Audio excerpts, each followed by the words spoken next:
Welcome back to VME Vaginismus, Let's Name It, Not Shame It. My name is Audrey Cairo, and yes, we're back with another episode in this series.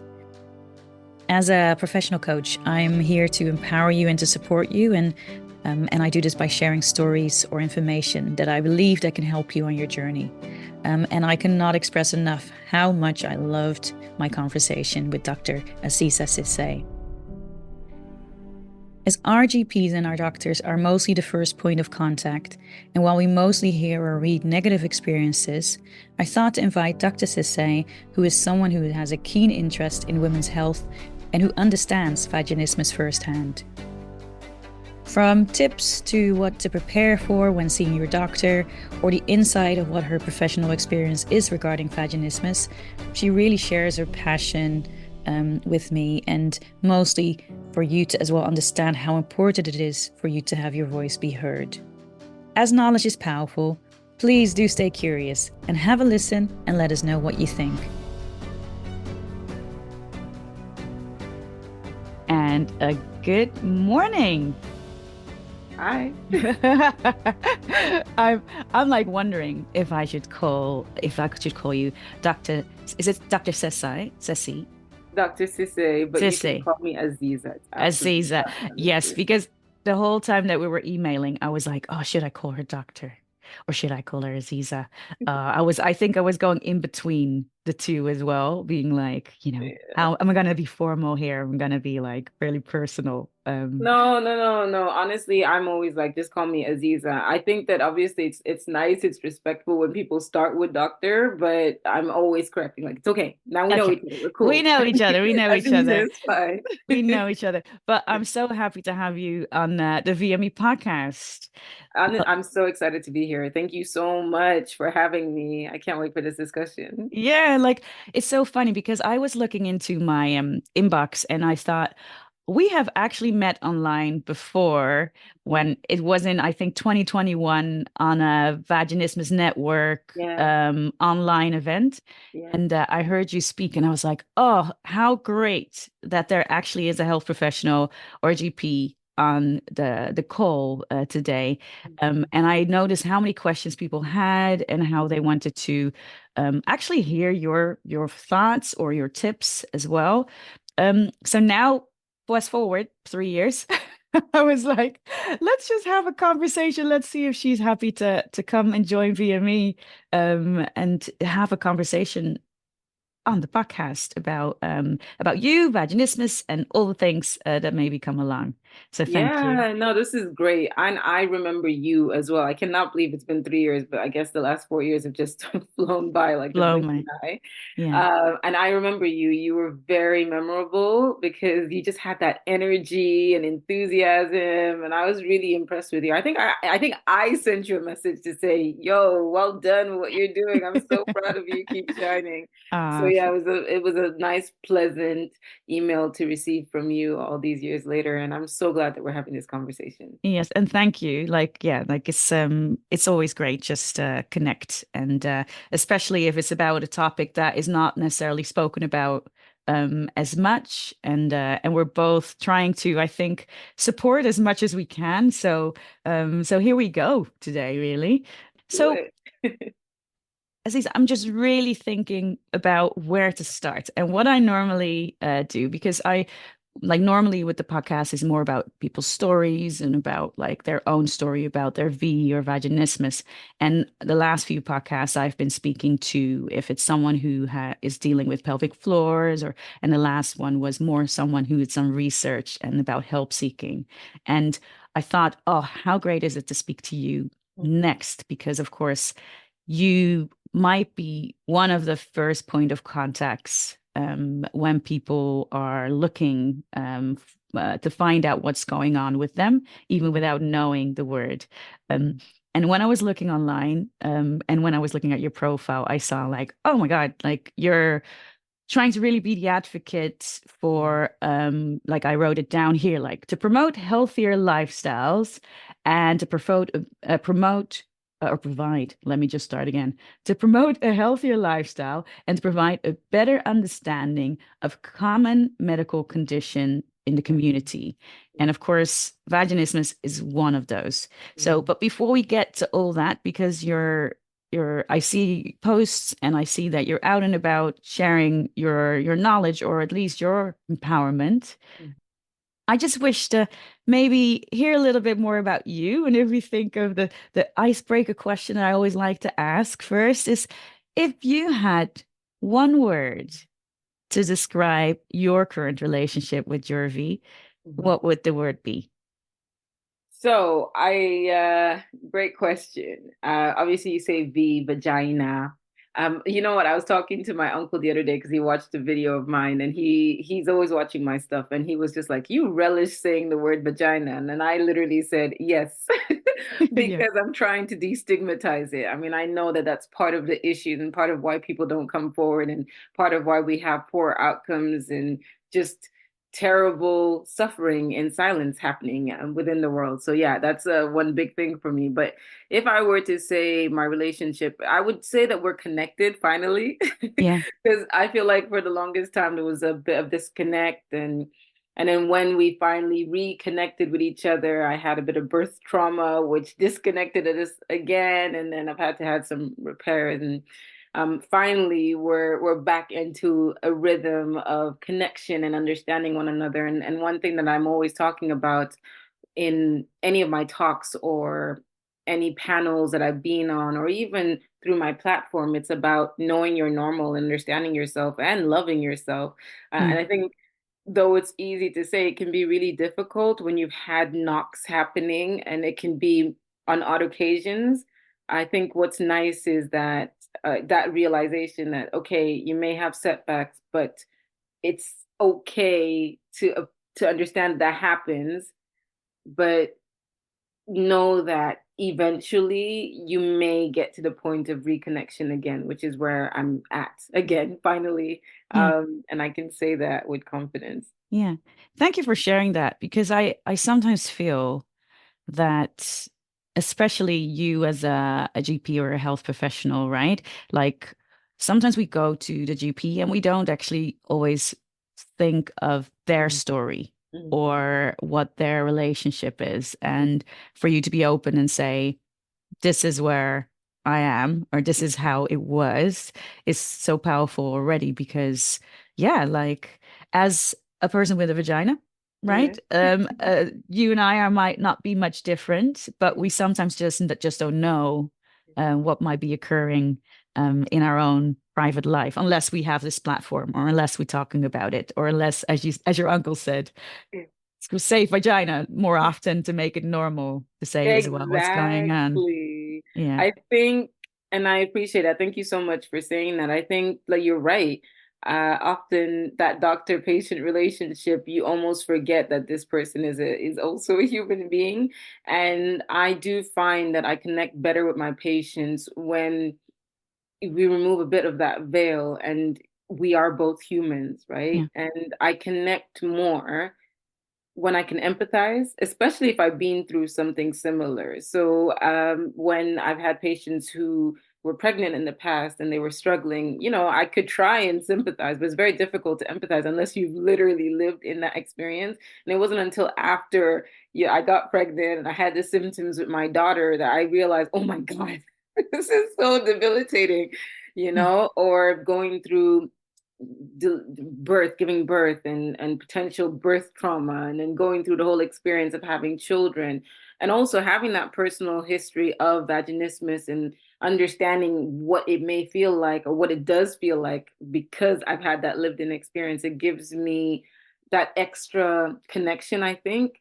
I mean, obviously, it's not possible for that to be the case for every single doctor, but I think it does help Yeah. to just have that empathy and connection and being human, you know? So Yeah. I'm not ashamed to talk about it and I'm not shy to raise awareness about it because the reality is it can affect anybody. And I Yeah. think that is so powerful because sometimes you have that blame culture and self-hatred, and you think, why me? What have I done wrong? And is it something to do with, is there something wrong with me? And I guess it's just, if someone listens to this and it reassures them, actually, you know what, this doctor went through it as well, and Audrey's also been through it. Like, it can affect anybody. Yeah.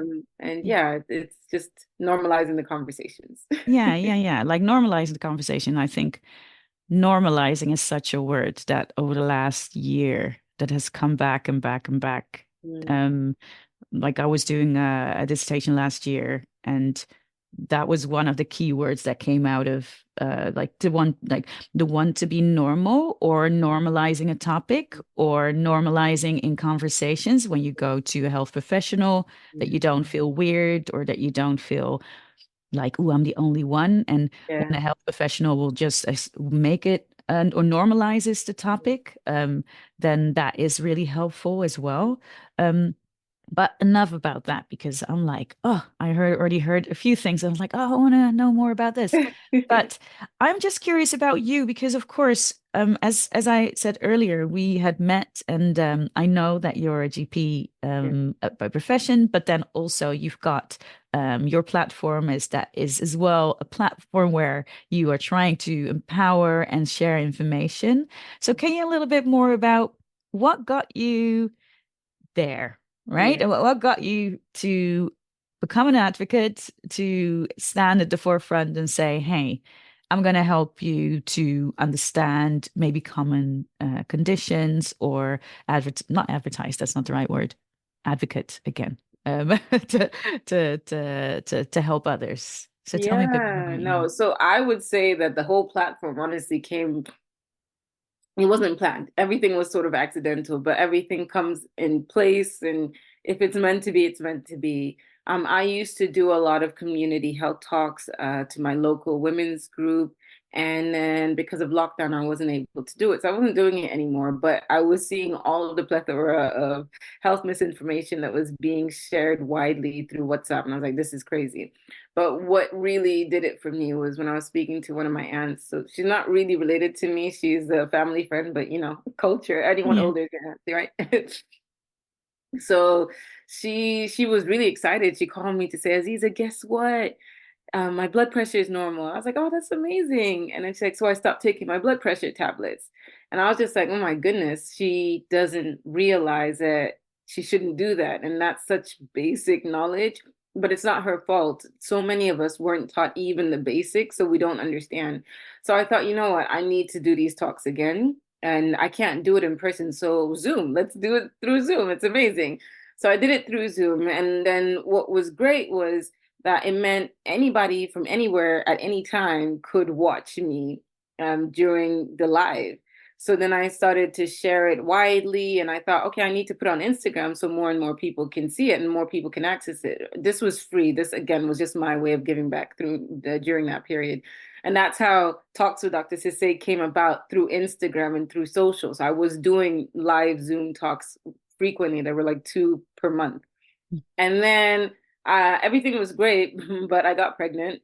So that happens in lockdown when there's not very much else to do. And it was difficult. I couldn't do it with the pregnancy symptoms because it was a lot of work, but I enjoyed it. It was great. It meant that I was giving back. And then I thought, you know what? Let me just do short videos. That's when I started doing these short, the snappy videos that you've seen of mine through my socials, and which have basically lived on. And that basically is it. Through these short platforms, collaborating with different organizations, meeting up with, individuals like you, the Vag Network, and so on. I've just built up more and more and more. And honestly, the goal was always to just get this information out there, because genuinely there is such a lack of awareness of basic things particularly within our community as Black people. Hmm. And it is costing lives. It's costing lives. It means people are suffering in silence. It means that we're having the worst outcomes. We already have the worst outcomes when it comes to so many things, 4 times more likely to die from pregnancy, childbirth, and the 6 weeks after. We're more likely to be diagnosed with very aggressive treatment resistant breast cancer, more likely to be diagnosed with womb cancer late, more likely to have higher mortality rates for cervical cancer, like you name it, prostate cancer, Yeah. we're high risk of getting it and worse outcomes, so on and so forth. And I just feel like part of the problem is we don't know. And we don't know that we don't know. My aunt Mm, had no idea that not taking a blood pressure tablet, even when it was normal, would be detrimental to her. She had no idea. She yeah. didn't know what she didn't know. So this is something I'm really passionate about. And I've been very, very fortunate that I've had the opportunity through this to work with NHS England, Department of Health and Social Care, YouTube Health, and I'm now ambassador for quite a few charities, including Wellbeing of Women, the Eve Appeal. I'm an ambassador for a festival called Every Woman Festival, which is on June 15, guys. Come and attend. It's going to be great. But I have been very fortunate to work with all of these organizations to spread the message far and wide, because that is all it's about. Genuinely, I just want the information out there. I believe that health information should be accessible to everybody and for free. So yeah, this is where I'm at, and I'm really, really excited, really, really honored and privileged to be able to do this, because it's great that I can do it on a one-on-one basis with my patients. And I guess what's also difficult being a GP is you only get, 10 minutes allocated to do everything with the patient, which is impossible, really. Hmm. So this is like an adjunct. Okay, I can at least share, this information with the patients in a manner that hopefully that they will enjoy and they'll understand. But it also means that I'm potentially reaching, well, I am, because I've seen some of the analytics and the stats, millions of people are watching these videos, and it's potentially saving millions of lives. But Yeah. ultimately, if it changes or saves or impacts one life, Yeah. I you can know, see the the biggest passion. reward. I can see the passion oozing through the screen, right? And I love it because I think that is what we kind of need more in the world, especially if you really want to help, if you want to contribute. And I can see that that is beaming off you when I like, of course, this is without a cat, or I can see you, but I mean, others can see you. I wish that others could see you right now. How it's like coming out of you saying like, this is what, what really drives you forward as well. So, and like, even while you were just speaking, I had so many other questions, just focus on that because part of me, I'm going to actually ask, like, what do you think,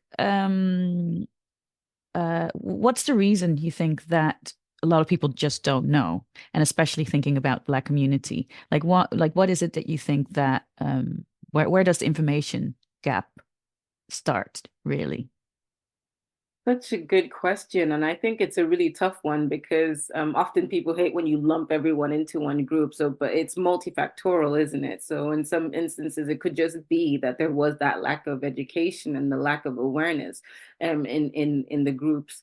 It could also be, so for instance, if we're talking specifically about women's and gynecological health, I have seen that there's a lot of taboo and stigma and embarrassment and shame associated with it. So they just don't have the conversations. Hmm. Even when I was growing up, we didn't talk about periods, it was just not, it was a taboo topic. Nobody should know that you're on your period. You hide your period products, you know. I'm Muslim, and even in Ramadan, you would pretend to fast so nobody would know that you're on your period. Like that's how much taboo there is associated. So you just don't have the conversation. And the reason I mentioned my uncle earlier and him saying, "Oh, you relish saying that," is because we didn't use those words. Right. Vagina, that is a swear word. Vulva, clitoris, all those things were just not said out loud. And even to this day, I've taught my daughter how to use the correct terminology, and I'm very passionate about using correct terminology for 3 reasons. I can elaborate later, but even when she says the word, so she's 6 now, but she's been saying it since she could talk, since she was 3, right? And when my family members heard, they're like, "Oh my God, teach her private parts," or we were in the States with my sister's mother-in-law, and my daughter said something like, "Oh, my vulva is hurting," or something like that. And she's like, "Oh my God, I need to sit down." She's about to collapse on the chair. I was like, "Relax, it's not a swear word." So that doesn't help. So there's not the education because nobody talks about it when it comes to certain topics. Um, and yeah, I guess it's what's available as well. What's, the access. We talk about language. I mean, obviously, I know in a lot of our cultures, we do speak English. It has, come into our society, but not everybody speaks English. And a lot of the information is in English. A lot of um, the leaflets are in English. But also, we talk about representation. I think what's very important for me is representation. I know, I'm always wearing my African print scarves, or there's something, I'll have my braids on.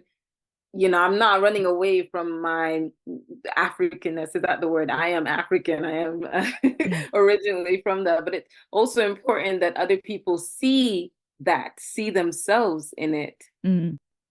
Just Um, the one thing to add is that with regards to representation is, part of some campaigns. So if we talk about breast cancer, for instance, there are patients, Black women who are diagnosed with breast cancer, who are shocked that they're diagnosed with breast cancer because it's like, but it's not our disease. It's a white woman's disease. And that's because if you look at majority of the older campaigns, I mean, it's getting better now.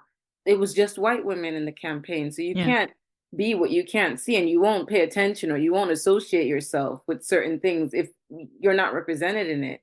So Yeah. yeah, for me, I always make sure that my props look similar to my skin tone so that when someone else who is my skin tone, they may pay attention or they will pay attention. And I know that for a fact.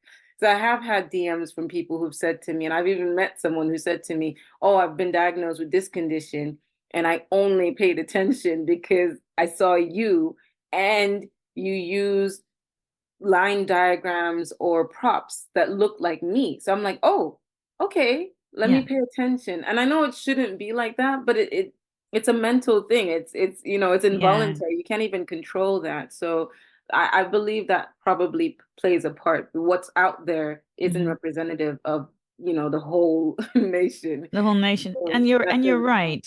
And I think you're right because I think I've had it a few times, or I know I had it a few times when someone said, "Oh, it's great to see someone that looks like me part. talk about these things." Mhm. What you said, you hope that everyone can see and understand that we're all human and are that we all are exposed to any condition, Yeah. really.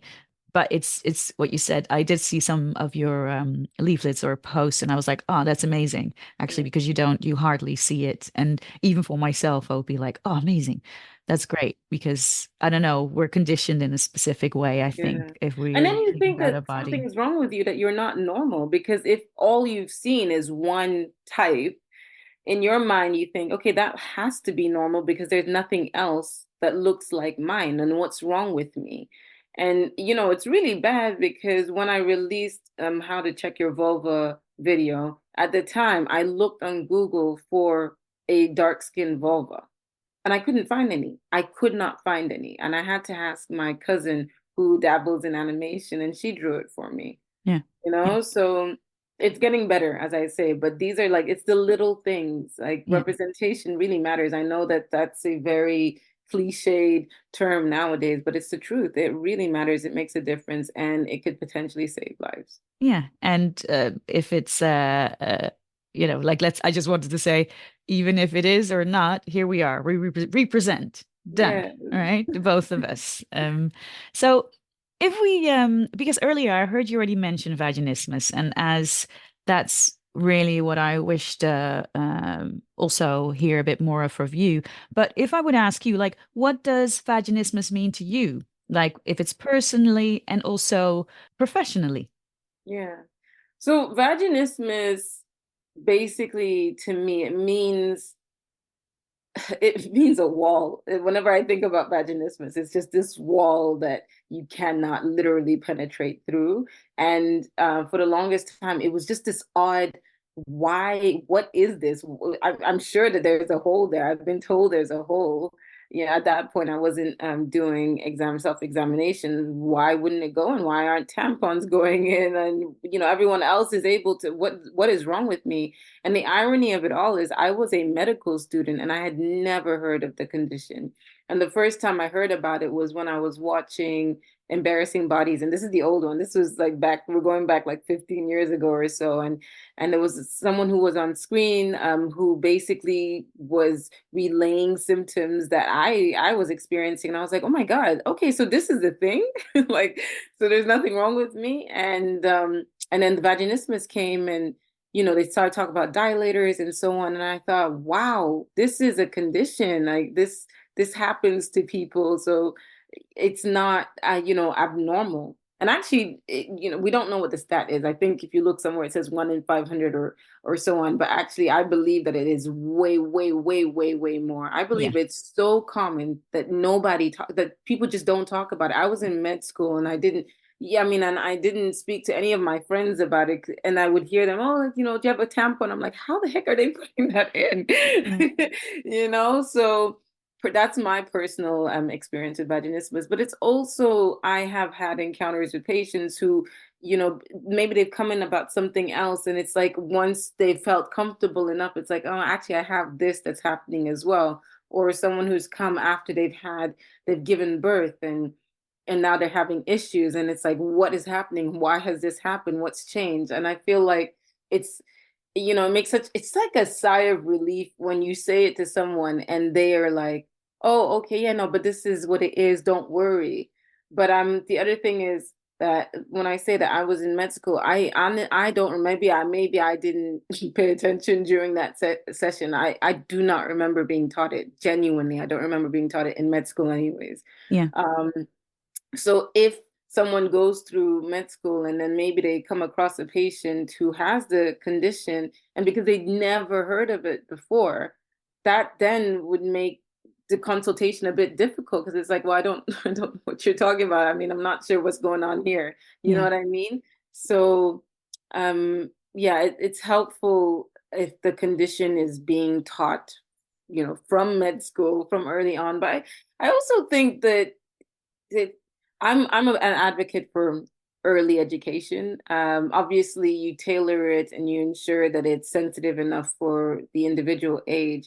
But it would be help. It would have been really helpful if I even knew about it at 18. Yeah. Because it's something that happens, and you don't then start to blame yourself. You don't feel like you're broken, or you don't feel like something is wrong with you if you kind of already knew that this can happen for some people. It doesn't always happen, but it Yeah. can. And also the understanding that maybe you'll be okay putting tampons in, but you actually can't have, or you find it difficult to have penetrative sex. Like, just something to give the it's I mean, I know we said normalize conversations, but obviously not the conditions or the symptoms.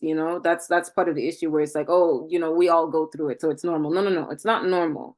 But let's have the conversations, and let's start it early enough that it doesn't cause unnecessary distress, because then it becomes a vicious circle of, there's something wrong with me, then you get stressed, and then you're anxious every time anything is about to go into the area, which then makes it even worse because you're tense, right? Yeah. Yeah. So Yeah. Yeah. there's a lot. There's Yeah. a lot. Like you said 18, but I almost feel like, oh, let's move it far earlier, because I Yeah, feel the moment that we start our periods or yeah, anything like that, and a tampon is involved, the fact that tampons are involved, like I have yeah, a whole rant about tampons. I won't start now, but yeah, I feel that is already where something starts, because yeah, we don't know our muscles well enough. We don't yeah, actually understand how our vulva look or how our yeah, vagina works.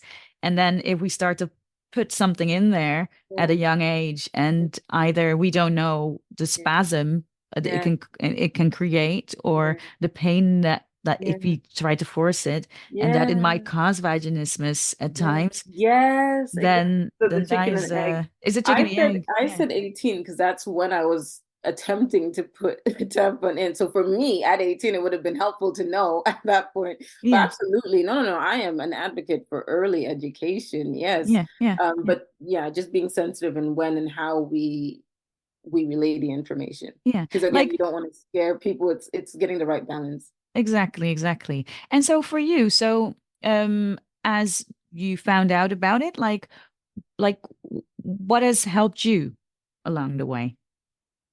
I think it's just knowing that the condition exists in the first place. And then when I was doing some research on it, and I found out a bit more, and then finding out about the treatment options that are available, and also being reassured that it can be cured, because sometimes you're like, this is never ever going to be cured for me, or so those all of those things helped. And I think also finally opening up to other people about it and realizing that there were quite a few of us who had something similar or had been through it once and then managed to resolve it. I had a friend who told me about vaginal dilators. She's like, you should probably consider that.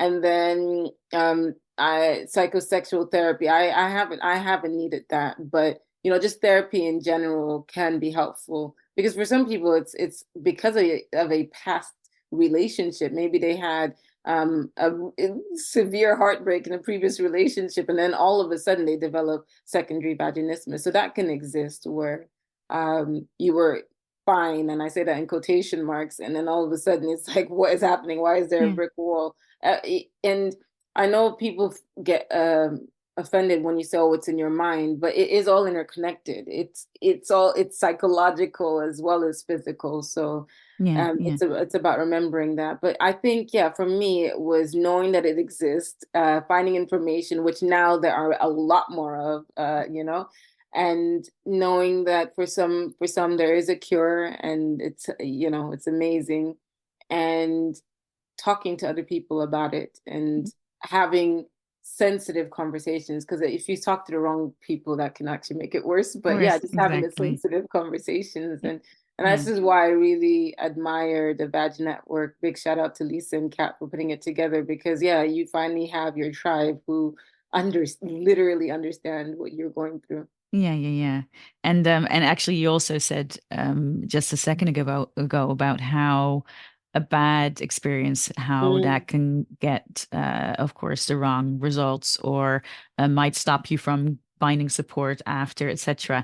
And this is where I come back to actually you being a GP, because I know online there's a lot of like when people share, and if it's like on Reddit, and like of course you will hear the most catastrophe or the catastrophe, I can't even pronounce it properly. You hear the most dramatic stories, but yeah, also very much like similar stories. And it doesn't sometimes matter if you're from the UK or the yeah, Netherlands or anywhere, like about what has been said at certain appointments, which then discourages people to either continue or make feel a yeah, specific way. And I think this is one of the reasons why I wanted to get you on, just yeah, simply because there has been a lot of bad rep on my GP said this. And oh my God, like, and I'm like, okay, so let's get a GP who actually hears us and understands us a little bit better.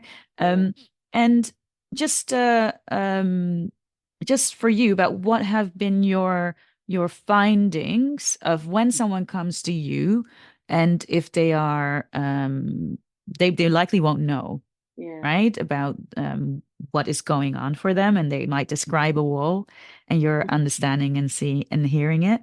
But what do you feel that someone can expect, or what you hope that someone can expect when they work with someone like you yourself? So if they go to the GP, so what is it that you like? I don't know if that's a really, maybe I have to edit No, this I, now I get because I I'm like get what trying to you're figure out saying. what my one question is. I have like five questions in one, but you understood my question. So Yeah. yeah, what do Well, you I feel mean, someone can first of all, expect? I would say I know that going to someone that you don't know, or maybe talking about these sort of things, some people can find it very daunting and embarrassing. So the first thing I'll say is please try not to be embarrassed. Try just know that we should never judge you, and honestly, we want to help you.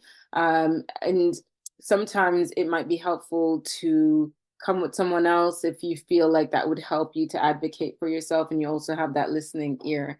It's also worth, prior to coming, just maybe writing notes beforehand, so your thoughts are in process. When did it start? How did you notice it? How has it progressed? What have you tried so far? These are questions that we often will ask you. So usually if you already have that prepared, that's helpful for you to get your thoughts in gear. Um, but yeah, no, that's the first thing. When you come in, often we ask how it started, what the issues were, if you've ever had any successful penetration before. And we're not just talking about sex as in penis and vagina sex. We're talking about fingers, or tampons, or menstrual cups, or so on. Have you ever had any successful, and has that changed? Or Or is it only specific things that you can get in and other that you can't, or is it everything all together? You know, having all of that conversation, we will ask you quite personal and some might say invasive questions, but it's so that we get as much information as possible. So please don't be offended if they start asking questions about sexual partners and how many you have and so on and so forth. Um, so that's what I would say. Just be prepared to be asked loads of questions, but also be prepared to ask the questions too. You know that you can ask questions, and if at any point you find it difficult or you find it triggering, because we know that, trigger warning, I'll say it, that there are some people who unfortunately have been through maybe sexual assault, that there's some serious, significant reason that they're experiencing vaginismus. So it's about being sensitive about that. And if you as an individual are finding it really overwhelming and hard, then you can say that to the doctor and perhaps you can book another appointment. Um, or you could just ask, can you pause for a minute? Just give me a second, and so on and so forth. And we'd be guided by you. The other thing I was going to say is examinations. So it's not always that we will perform the examination there and then, but we may do. And if we do, again, we're guided by you. We're not going to force you to have an examination if you don't want it. We may have to do what's called a bimanual, which is where we put our like 2 fingers in, and if we can't, we won't. We may need to do a speculum, which is where we put a device that helps to open up the vagina. It's usually made of plastic in the GP surgeries. Again, we don't have to do that. But most importantly, what we want to look at is the anatomy, just to see, is there anything that looks abnormal? Because we also need to remember that unfortunately, female genital mutilation is still going on, which is really sad. And that can absolutely contribute to difficulty in penetration. So that's why we would need to do an examination. If we're not going to touch or feel or do anything, we will definitely need to just have a look at the anatomy, make sure everything is okay. And then you can ask questions, as I say. If the GP that you're talking to doesn't seem to have the expertise in the area, you can volunteer and say, I think it might be vaginismus. I will apologize to say that if you find that actually the GP's never heard of it, in our defense, honestly, it's not until very recently with the women's health strategy that women's health education was not compulsory. It wasn't mandatory. So it might just be that they weren't taught it. I know I've said it in the beginning of this conversation. I do not remember. I mean, maybe I did. We learned so much in med school, but I really don't remember being taught it. And if we had done, I don't think it was in too much depth. You know what I mean? Mm-hmm. So I will say, please, so sorry. It's not very nice if you see a doctor and they don't know what you're talking about, but maybe that would be their learning and then hopefully in the future they'll know more about it. But if you feel that they don't have enough knowledge and you want and you're not getting much from that consultation, just know that you can book an appointment with another GP. Always seek a second or a third or a fourth opinion. I know it's not easy, and I know it's the most annoying thing to hear, but I just don't want you to go to one person and think that's what everybody's like, because I promise you that's not the case. No.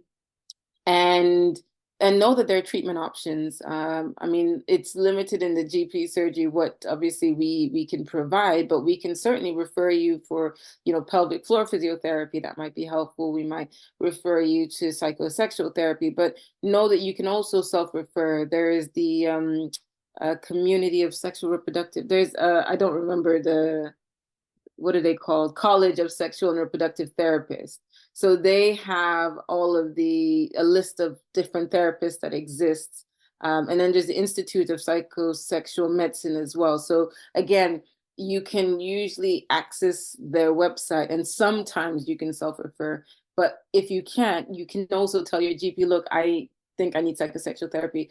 This is the link that I've been told. Is there any way that you can refer me? You know what I mean? Yeah. Sometimes being armed with information can be helpful because, again, I often say this not for people to feel sorry for GP, but just so people can understand. As a GP, I literally see patients from conception, from when the person finds out they're pregnant up until end of life. And I can see my first patient could be a newborn baby, and my next could be someone who's dealing with cancer, and then the next one could be someone with an earache, and then the next one with chest infection. Do you know what I mean? So my brain is all over the place. And sometimes if you provide what you think might be going on, it's kind of like, oh, okay, that trigger. Like, oh, Yeah. yes, yes, that one.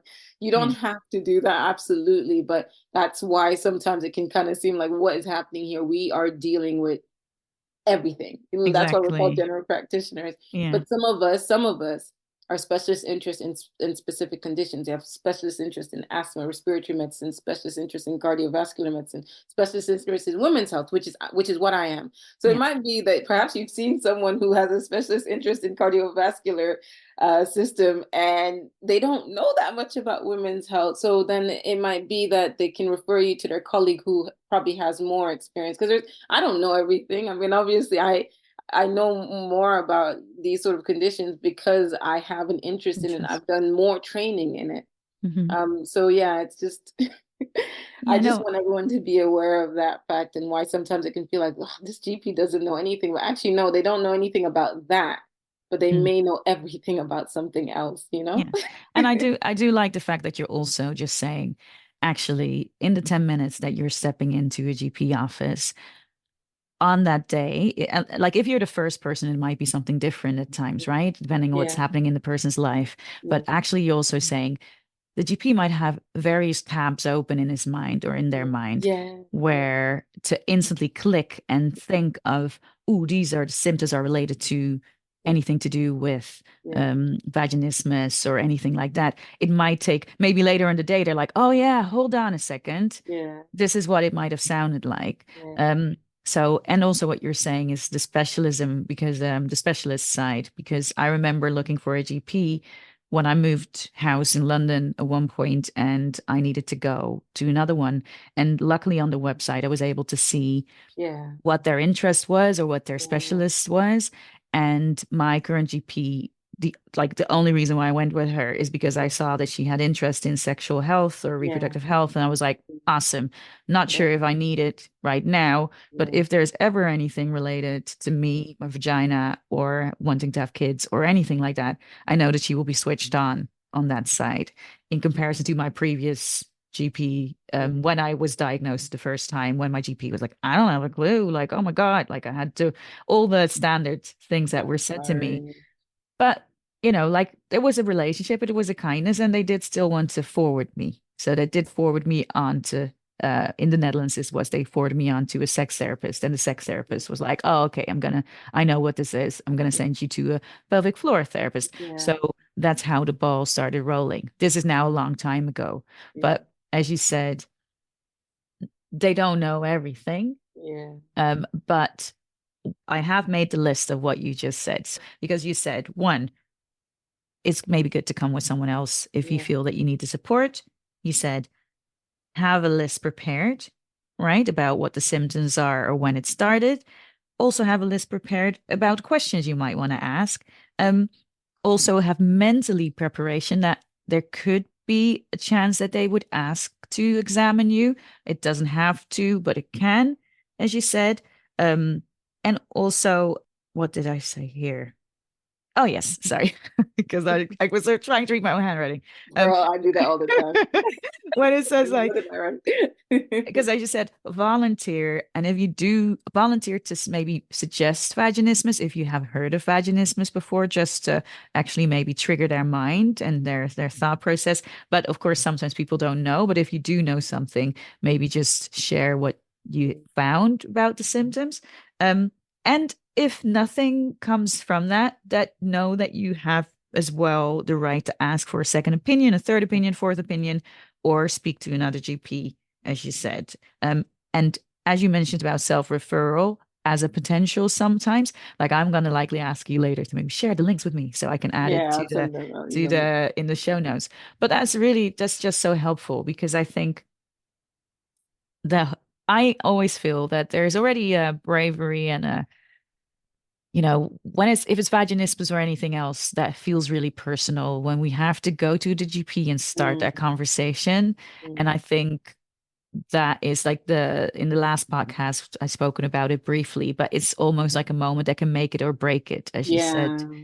And I think that when you're not received the way you wished or Mhm. anything like that, it could stop you and bring you back into your shell. Mhm. Where I think these are really great things to think of. Like, okay, coming armed with Mhm. some questions or that I wish to ask while nervous.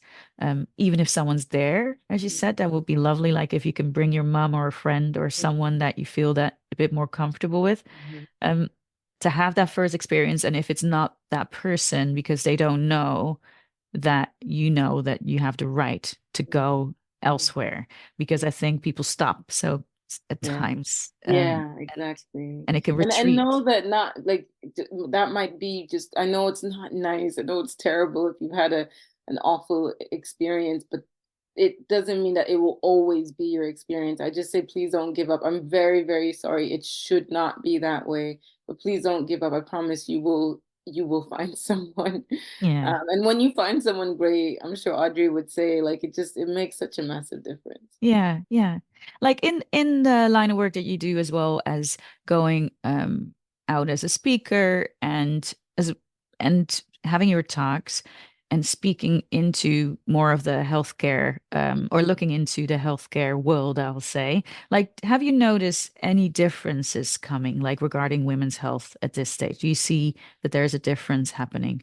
Yes, yes, absolutely. I think that there are so many vocal advocates, and there's definitely a rise in interest in women's and gynecological health. Not enough because until now, the research, depending on where you look, the stats between 1 to 4% of research is on women's health.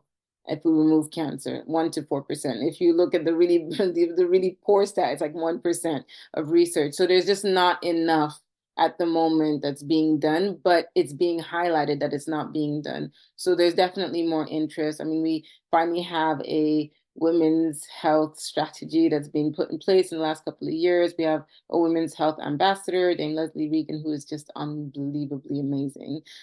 So they're trying to better women's and gynecological health, and it does seem like there's more resources. People are trying. It's getting better. It's getting better than what it was. There's Yeah. definitely more talking. So we're hoping that the doing is en route. Holland and Barrett recently released their women's health commitment, which essentially they've trained over 600 women's health coaches in their shops, and just to try again empower everybody with the knowledge and the information so that they can come forward and advocate for themselves, so less people will be suffering with heavy painful periods. We're having there was a recent survey that's come out through well-being of women, where they surveyed over 3,000 girls between the ages of 12 to 18 about their periods, and majority of them said they suffered with severe painful periods. And I think it's something like a quarter said that it left them bedbound. Do you know Mm. what I mean? And Yeah. some of them, I don't remember the exact percentage. I don't want to say the wrong thing, but it was a significant enough percentage have said that they it made them not want to live. These are Right. children, 12 to 18-year-olds. And until we have the education and discussions about symptoms that are not normal, that need to be sought help for, that need to be managed, we'll continue to have many, many who are suffering for years to come. And sometimes the conditions that they suffer with, for instance, if it's endometriosis, if we don't manage them early, it can lead to severe complications and consequences, which then means that they need major surgeries. It can impact their fertility. It's so much. So yes, there are definitely more vocal advocates. There are definitely more steps that are being put in place, but we need so much more. We need money, we need resources, we need more research, Yeah. because this affects over 51% of the population. Over 51%. Like, it's not rocket science that we need to do better. Yeah. And, without sounding feminist, I'm not, as some people say, oh, you must hate men. No, I don't. My husband is a man. My son is going to be a man one day. It's just a point that there has been unequal The gender health gap is insane. It's Mm, been unequal for the longest time, and it's time that we prioritize it because a woman, we as women, our health encompasses the whole world's health because we look after the children, we look after our families. When we are healthy, the mm, world is healthy. So it yeah. is not rocket science. No. Yeah. You know? Yeah. And that's so good what you just said, because I'm like, yes, because if we're healthy, the world is healthy, really. And I also think that kind of as a woman myself, I feel that I play a part in that too, of trying, like, even if I have my own fears in certain areas in life, and to be able to then go to, for example, medical professional to talk about it, even if I might not know the outcome. And I'm just more saying it in a way because if I'm staying quiet, no one's going to hear me, Yeah. from like me behind the walls, or me in my room. If I suffer in silence, no one's going to hear me either. And I think that that is, I it's good to hear that we're trying to do better, and that, like, hopefully now as well, that we're even if we're in this transition space of still trying to create changes, that we don't stop from actually letting our voice be heard.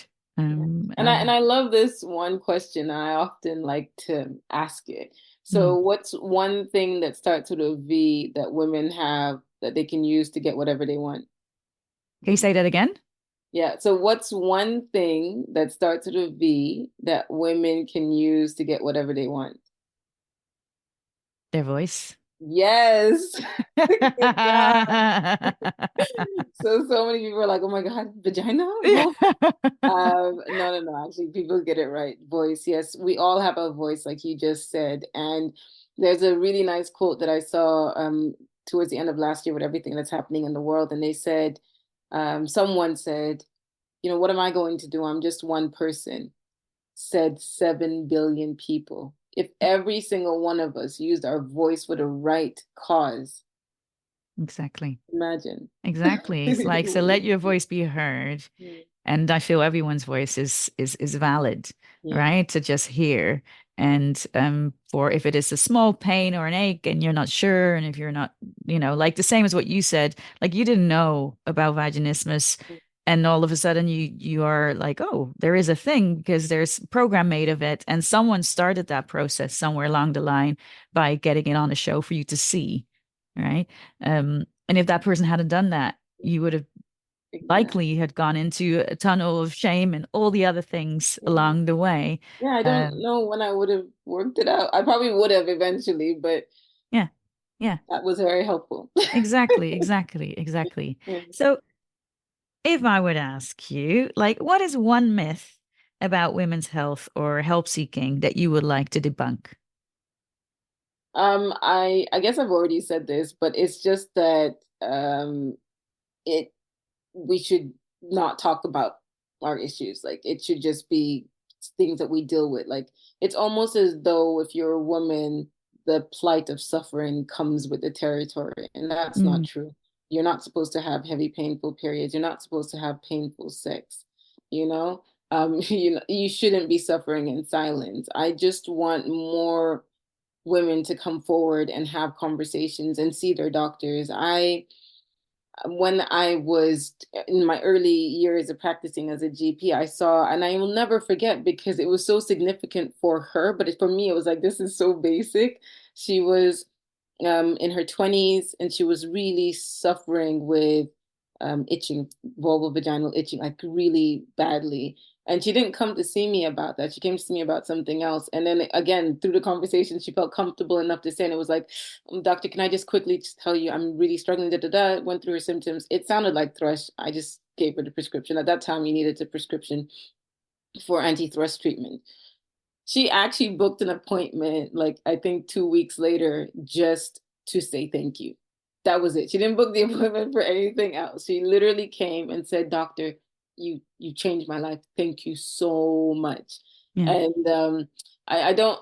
like I will share this just because this is how much it impacted her. She grabbed my hand and she kissed it Mm, because she was so grateful. But it was just thrush that she didn't know about, that she didn't talk about, she didn't see anyone about because of the shame.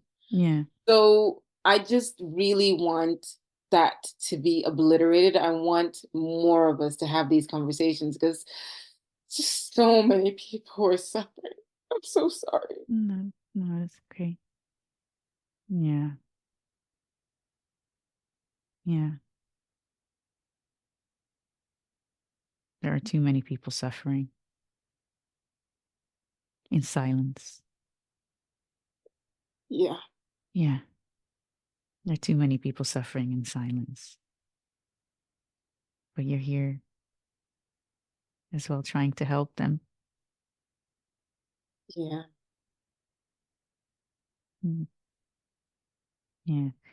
And this is the thing. I think you see so much, and you see so much of where you wish that people were there sooner yeah, as well to speak up and let their voice be heard, as you said, um, to not disappear in the shame. And Oh, every, d- Audrey, you have your way. I This know, will never happen. uh, I'm sorry. I want to say sorry, but Yeah, but then I'm also being like, no, it's true, it's real, it's proper, it's life, really, and only thing that I just want to say for you is like you're trying to help and support and do your best to create a change. And if that starts with your daughter as a new generation, for her to scream it down the rooftops of the rooftops of yeah, vaginas, right? And yeah, like, I've got thrush, itchy, it's okay, got some pills, I'm fine. Like, yeah, yeah, like if that is a start, that's great. But it's true, like, and I can only imagine that you see so much where you yeah, wish that yeah, yeah, people spoke up, yeah. really. So, but yeah, but Yeah. thank you as well. Thank you for being raw with me here because It's it's okay. yeah, it's something. Um, so because are you okay? Yeah, yeah, yeah. I'm good. I'm good. You Yeah, good? yeah. Okay. So because let's then go to one thing that you wish that those are being challenged with vaginismus, what they would know, like something that like in a more empowering way. What is it Oh, that you yeah, wish yeah, to know? yeah. Well, I mean, I know this isn't the case for everybody, but I think quite a few people don't realize that it can be cured because it can be. So I suffered it quite severely, and I just always thought, well, it's never gonna happen.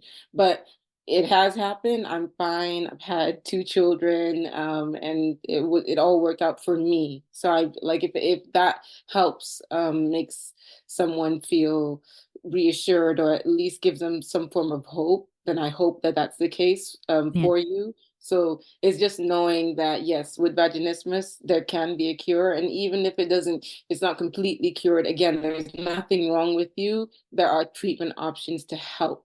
Okay. And also to know that, penis and vagina sex is not the be all and end all. And there are so many people who have, incredibly, incredibly amazing sexual experiences that don't involve that. So, yeah, um, yeah, just what works for you. Okay. Don't worry about what society says or what people tell you is normal.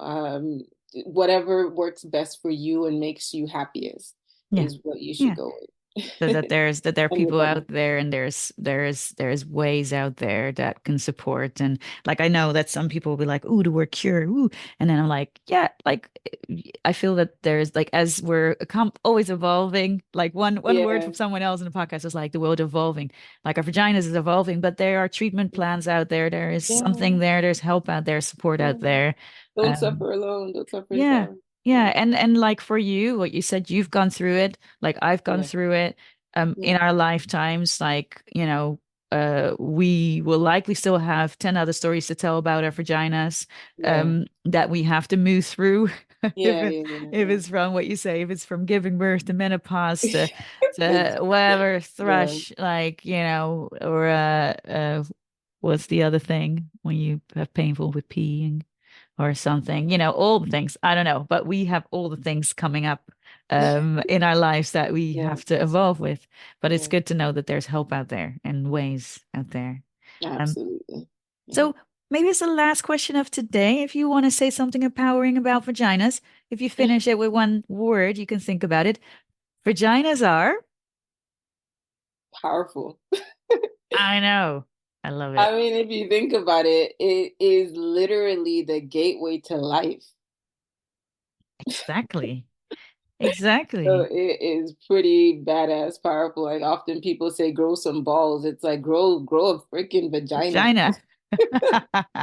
Yeah, It so is true. it is So true. hardcore. Yeah. Yeah. It's like I love the word powerful because it is. And I think like even if women with vaginismus might see it as a curse at times because of the how strong it is, if Yeah. it's will as well. Like it's also the other way around. Like we are very powerful, best word ever. We're coming to the end of a podcast, and I just want to check with you and see if people want to connect with you in the future or if they want to see one of your talks or anything like that. Like, how can people best find you? Oh, of course, of course. So I don't usually get upset, first of all. Yeah, This is the first. But no, it's Talks with Dr. Sisay. So Talks with Dr. Dr.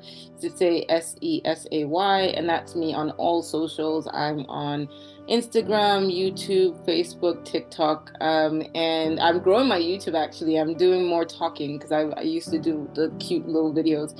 So if you want to follow me on there, Talks with Dr. Sisay. Otherwise, you can email me on drsisay101 at gmail.com, or you can check out my website with all of the information. So that's again, amazing. talkswithdrsisay.com.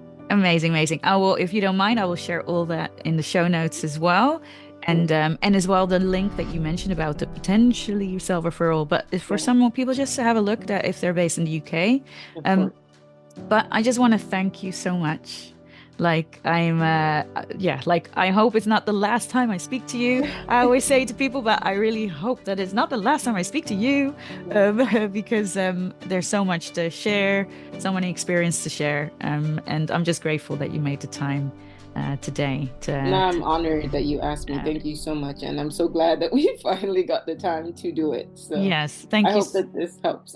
No, of course it helps. And this is the thing, like people can walk away with a list of things to prepare for when they go to the GP next. Like some people might have gone for a while and now they're like, okay, let me think about this again.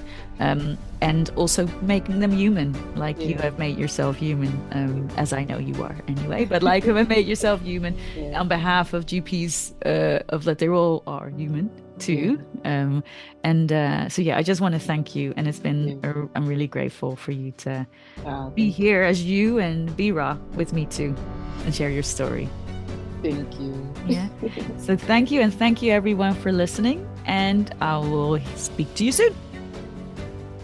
This was the VME podcast, Let's Name It, Not Shame It, with Audrey Cairo.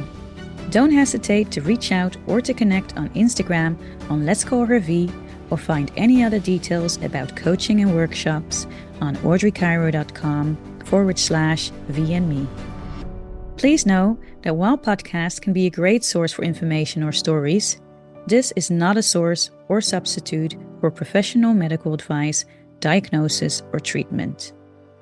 So always consult a qualified medical professional for any medical support. And while it might be scary or difficult sometimes, don't forget to ask for what you need. You got this. Thanks for listening.